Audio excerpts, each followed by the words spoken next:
I feel like, I know you put your hand up as a skeptic, this fella here to say, but I think I might have a wee try with you if that's okay. So maybe if we can get a mic, this lovely guy here, Gabrielle. Do you know what I want to start off by saying? Would you understand a friend of yours that would have passed through a car accident? Not really, no.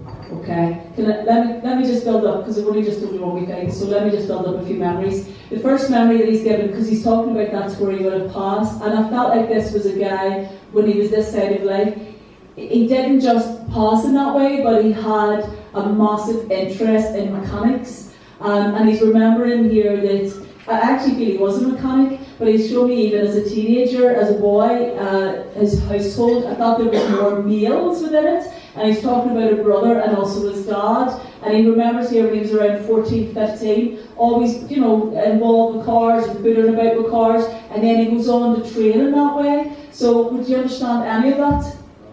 Well, can we keep just going with you for another wee minute? And he's also given this feeling here where he lived. I feel like I want to be more in the country. I do want to say, I'm not here in Ballyhinch, I'm not in the town, I'm not in Belfast. I feel like he's talking about where his family home, a wee bit more on the outskirts. And I have land around me, and he's showing me here that they weren't farmers or anything of that nature, but definitely would have had a country home. And it wasn't necessarily this big, fancy, elegant home either. He's remembering outside there would have been bits of scrap of cars and that would have been sitting. So I'm trying to get memories here going, so maybe something might click. So what do you think?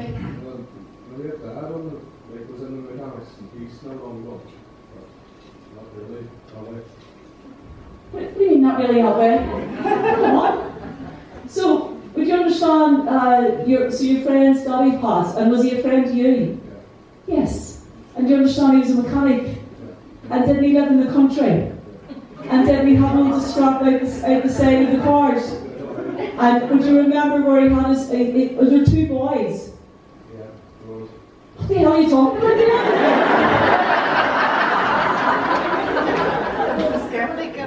Because you're a skeptic. Well, can I tell you, everybody in the audience, who's he coming to? You? Look what he's telling you at the beginning of the story. You see, so that's why I'm just sticking with you here. So he's building up these memories of the mechanics, and that that was his job, and you see them boys, but he's remembering here that he used to take them out, and he would have shown his children, right lads, the tools, and they would have, that was their bonding time of through cars and mechanics. That's what he's trying to say. And if that's what you understand your friend living, that's his job now, because he took it after his daddy, didn't he? Because I felt that he did the mechanics on his premises. He didn't have like a yard somewhere, that he had to rent out. It was all through the home. Exactly. I know. That's what I'm trying to say. Alright? And he's showing me here that he hated, he detested having to pay people money to do, because he's remembering here he got the lads, the boys, to help him, and they would have sort of put like a bit of a roof on this. It looked like a bit of a tin shack, to be honest with you. We're not talking big pillars and concrete and steel, and it's like as long as there's water not getting through, so do you remember that there was a bit of a roof, but it was a bit of it looked like, I'm going to be honest, it looked like a piece of rubbish, but it done the job for him. I noticed that you looked past for it. Yes. So do you get that? Because he showed me here, him and the boys, they constructed that, and it was put on the side of the house, and that's where he did all the jobs, that's where he did the work. Isn't that right? And he says you used to love just standing in around and smelling the grease and the oil and looking at what's he doing down in there, And he used to have a crack with you, you see, because he was all about the banter. In fact, I actually feel like since Dad has passed, he would work in the same garage now in the family home as his daddy. There actually weren't two sons. He only had one son, but the other fellow would have been like a son to him. That yes, worked but one of them has took on. Yeah, that'd be it. That's it, because he's just saying he's proud of him. And I felt, if you ask, I feel like he called him son. Probably is. He'll probably off, yeah. Alright, so that's why he's bringing that thought in. You see where they would have lived, by the way? Was there a slight hill?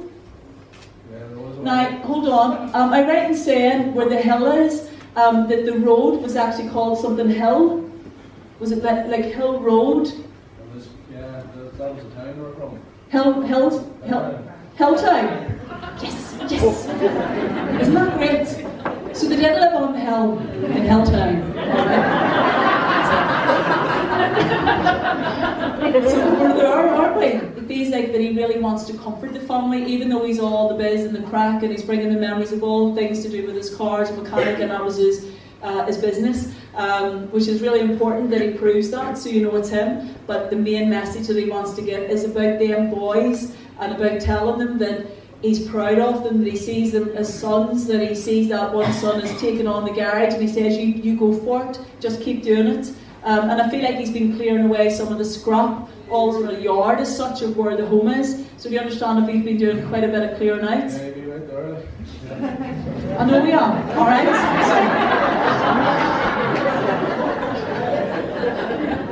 This is now about you. He's given the message for his sons, but he's just saying, stop worrying about your job, your finances, about what your path is, where you're going. It feels like your head sometimes is a little bit all over the place, and you've got these amazing ideas, but maybe at the minute you don't quite have the motivation just yet to get that manifested. And I feel like he's just saying in the background, he's going to help you to manifest some of those dreams. So he's giving you the visions in a way, but you have your visions, and but he wants you to believe in yourself, because he feels sometimes you just lack a wee bit of confidence, and most people do, but it's about then just putting that wee foot forward.